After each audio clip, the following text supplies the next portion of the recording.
Muito bem, uma das grandes questões do século XXI, né? Casamento gay. Se alguém vem perguntar a mim se eu sou a favor ou contra casamento gay, a única resposta que eu tenho é a seguinte: o que é casamento gay? Eu não sei o que é isso, né? Eu estive meditando alguns minutos atrás sobre isso, né? Sobre esse assunto novamente, né? Porque foi publicado ali no YouTube um trecho de um debate ou bate-boca, né? Entre aquela Amanda Klein, Rodrigo Constantino, Bruna Torley e outros ali, outros jornalistas ali da Jovem Pan, né? E lá pelas tantas estavam conversando sobre política, a política atual, né? O que está ocorrendo neste momento no país. E a Amanda Klein, com aquela cabecinha de abóbora dela, de repente tocou no assunto do casamento gay, porque todo mundo ali é retrógrado, estamos no século XXI, as pessoas têm preconceitos contra os gays, não tinha nada a ver com o assunto, né? Não sei o que se passa, parece uma Dilma, né? A Dilmando, né? Mas daí eu aproveitei, fez recordar, de qualquer maneira foi importante ela ter tocado nesse assunto, porque eu meditei novamente um pouquinho sobre isso e me recordei daquilo que o professor Olavo explicou numa das aulas de ética dele aqui no Paraná, acho que foi em 2004 ou 2005, se não me engano, em que ele tocou nesse assunto e explicou, mas ele realmente esclareceu o assunto, no meu entender. Ele diz, e tem um termo jurídico, você tem que consultar o dicionário, eu não estou com o dicionário jurídico aqui agora, mas tem um termo aí que explica qual que é exatamente o fundamento jurídico do casamento, né? Então, todo casamento, vamos dizer, humano, ele pressupõe a procriação. Portanto, ele está fundamentado na relação sexuada e não sexual. Qual que é a diferença? A relação sexuada é da procriação. A relação sexual, cara, a relação sexual a pessoa pode ter até com qualquer coisa, né? O cara tá lá, que nem teve o caso lá do cara que queria casar com um carro, né? Tinha tesão pelo carro. Essa é uma relação sexual, né? Então, num casamento gay, efetivamente só podem ser estabelecidos dois deveres. Deveres sociais e econômicos. Agora, num casamento entre homem e uma mulher, o primeiro dever, o fundamental, é o da procriação, como também deveres sociais e econômicos, entendeu? E essa moto aí, meu. Então, é óbvio que o casamento gay, ele disse, o casamento gay vai ser uma figura de linguagem. Agora, não é questão de preconceito, de ser contra ou a favor, é questão que, pela lógica, ele não tem como ser fundamentado como um casamento, ele vai ser uma união. E eu não falo isso também por preconceito, porque tem 3 pessoas da minha família que são homossexuais. Todos os 3 vivem com seus companheiros. E são pessoas maravilhosas, pessoas honestas, pessoas de bem. Tá? E eu sei o que essas pessoas sofreram. Cara, nos anos 90, ainda a situação para os homossexuais, vamos dizer aqui no Brasil, já era um pouco mais leve, né? Porque você já tinha a parada gay. Mas nos anos 80, que eu lembro, a gente era criança, o gay, o travesti, ele andava de cabeça baixa, meu. Então, eles eram muito desmoralizados, eram muito moralmente perseguidos, quando não perseguidos, né, de forma violenta, fisicamente. Então, é claro que você tinha que se dar um jeito nisso, sim, mas não chegar ao ponto que chegou hoje. Você tem movimentos LGBT aí.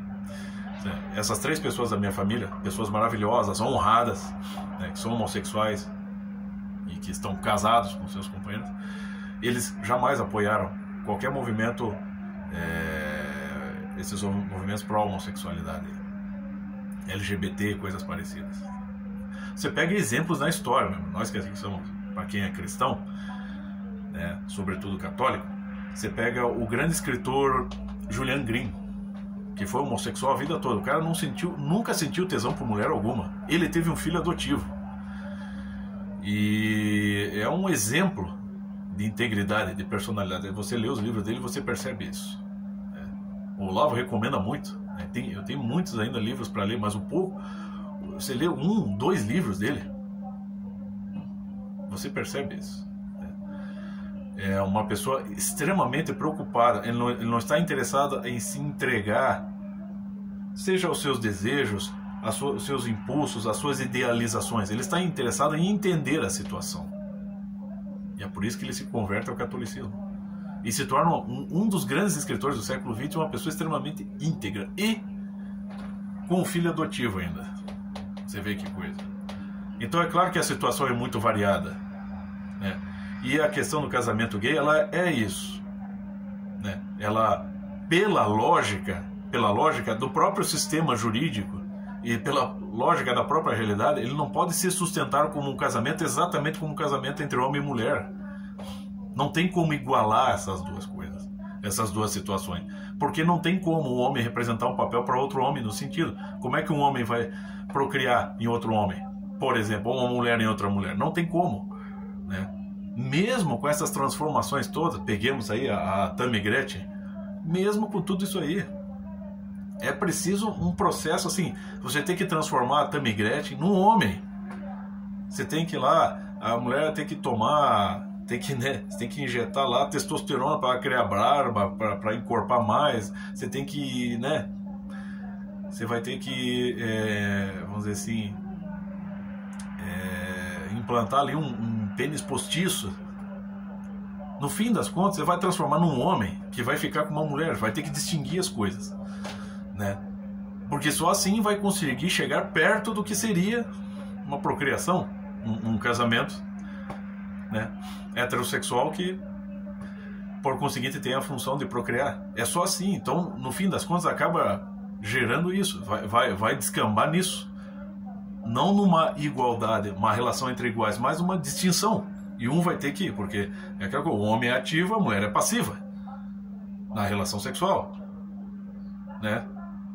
Essa é a própria da estrutura. É engraçado o pessoal que é tão entusiasta aí da cultura oriental. Você pega lá o yin yang, né, aquele símbolo, a interpenetração do claro e do escuro, você vê isso. Um é ativo, o outro é passivo. Essa é a própria estrutura da realidade. Então, na medida em que você quer tentar impor um casamento gay, né, como se fosse exatamente um casamento heterossexual, você só vai conseguir fazer isso se você transformar, pegar uma mulher que quer ser um homem e transformá-la literalmente num homem para casar com uma mulher, ou pegar um homem e transformar literalmente numa mulher para casar com um homem. Não tem como, porque se ficar aquela igualdade, duas pessoas exatamente iguais, com a mesma estrutura biológica e com o mesmo sexo, não tem como estabelecer esse papel. O que não quer dizer que não possam viver bem. Eu não tenho nada contra isso, porra. Como eu disse, as pessoas da minha família vivem muito bem, são pessoas honradas, né? Pessoas cristãs, pessoas de bons valores, né? E pessoas que sofreram muito na sua infância. E eu vou dizer aqui, já eu confesso, eu ajudei muito eles a sofrerem, porque naquele tempo a gente era assim, bicha, não sei o que, e eu tirava muito sarro deles. E, obviamente, já me acertei com eles, já pedi perdão por todo aquele passado. Então eu também tenho culpa no cartório. Não sou modelo de porra nenhuma. A gente tem que confessar. Mas eu sei que são pessoas de bem, né, que com todo o sofrimento que tiveram ainda estão lá, vivendo como acredito que devem viver, seguindo, né, aquilo que sentem em primeiro lugar. E isso é entre eles e Deus. É como diz o Clodovil, é Deus que um dia vai me explicar isso, por que eu sou assim. E isso entre eles e Deus, ninguém tem que se meter, tá? Agora só não adianta esses movimentos aí querer igualar coisas que não são iguais. Essa distinção nós temos que ter.